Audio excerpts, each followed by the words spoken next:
5 June 2024 বুধবার 2018 সালে কোটা বাতিল করে পরিপত্রের বৈধতা চ্যালেঞ্জ করে হাইকোর্টে রিট।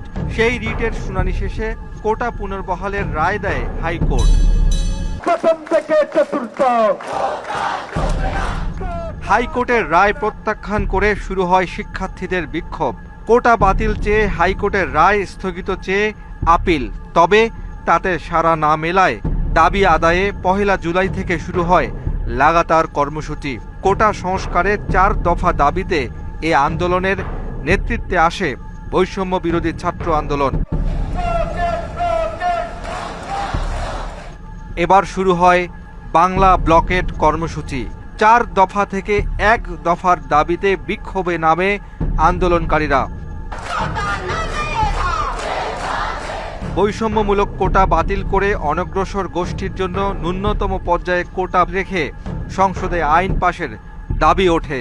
তবে তখনও শান্তিপূর্ণ ছিল এই কর্মসূচি।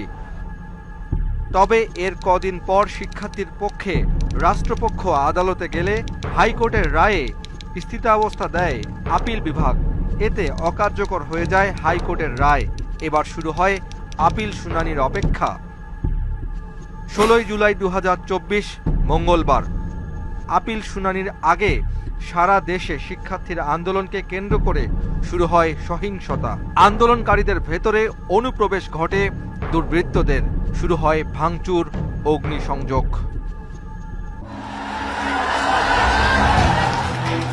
রাজধানী সহ সারা দেশে হামলা ভাঙচুরে আন্দোলন রূপ নেয় সহিংসতায়। এতে সব শিক্ষা প্রতিষ্ঠান বন্ধ ঘোষণার পাশাপাশি বিশ্ববিদ্যালয়ের আবাসিক হল ছাড়তে বলা হয় শিক্ষার্থীদের।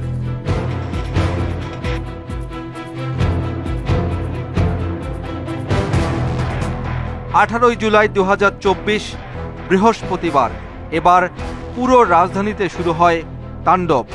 ভাঙচুর, আগুন দেয়া হয় যানবাহন থেকে শুরু করে নানান সরকারি বেসরকারি প্রতিষ্ঠান ও স্থাপনায়। পুড়িয়ে দেয়া হয় হানিফ ফ্লাইওভারের যাত্রাবাড়ির অংশের টোল প্লাজা। দুর্বৃত্তদের হাত থেকে রেহাই পায়নি রাজধানীবাসীর স্বপ্নের মেট্রো রেলও। কাজীপাড়া ও মিরপুর 10 নম্বর স্টেশনে আগুন দিয়ে চালানো হয় ব্যাপক ধ্বংসযজ্ঞ।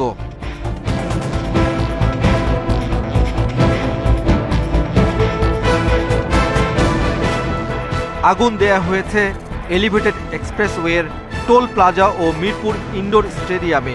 রেহাই পায়নি থানা ও পুলিশ ফাঁড়িও। আগুনে পোড়ানো হয় বনশ্রী ও সাইনবোর্ড এলাকার পিবিআই এর 2টি কার্যালয়। দুর্বৃত্তরা আগুন দিয়েছে রাষ্ট্রীয় টেলিভিশন বিটিভির কার্যালয়েও। এতে ব্যাপক ক্ষয়ক্ষতি হয় বিটিভির আর্কাইভ সহ নানান অংশের।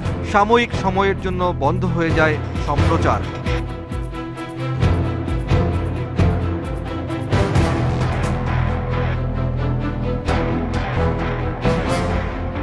পুড়িয়ে দেয়া হয় দুর্যোগ ব্যবস্থাপনা অধিদপ্তর। দুর্বৃত্তদের হাত থেকে রক্ষা পায়নি সেতু ভবন। সেখানে পুড়িয়ে দেয়া হয় 55টি গাড়ি।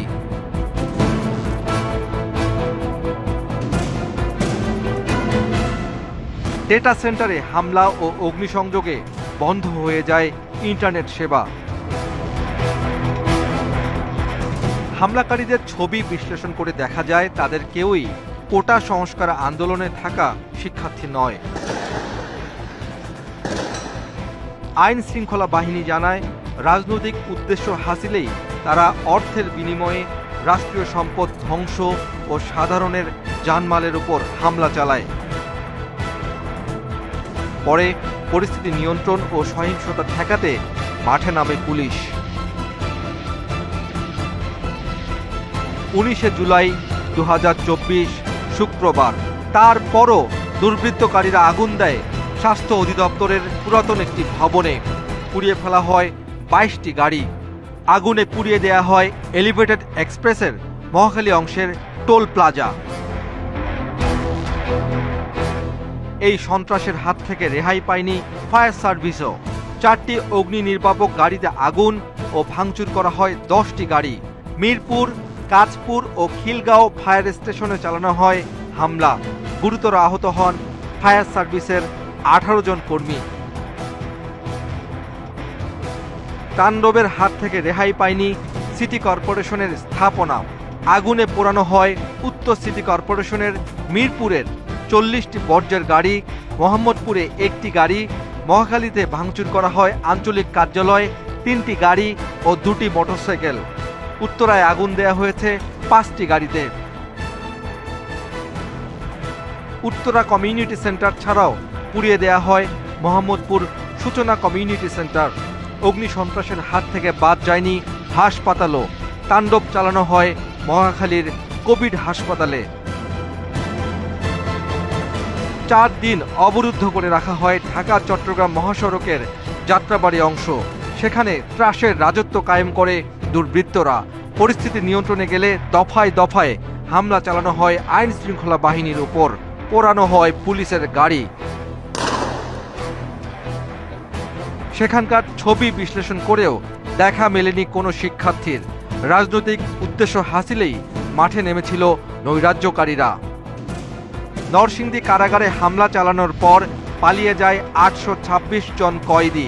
এদের মধ্যে ছিল আনসারুল্লাহ বাংলা টিমের 7 জন ও জেএমবির 2 নারী সদস্য। 1000 রাউন্ড গুলিসহ লুট হয় 85টি অস্ত্র। পোড়ানো হয় কারাগারের রেকর্ড বইসহ গুরুত্বপূর্ণ নথিপত্র। এরপর কোটা সংস্কার আন্দোলনকারীরাও জানায় সারা দেশে চালানো এই তাণ্ডবে তাদের কোনো সংশ্লিষ্টতা নেই। এতে জড়িত নয় কোটা আন্দোলনকারীরা। তবে কারা এতে জড়িত, তাদের উদ্দেশ্যই বা কি? এই প্রশ্নের উত্তরের অপেক্ষায় আছে পুরো দেশ।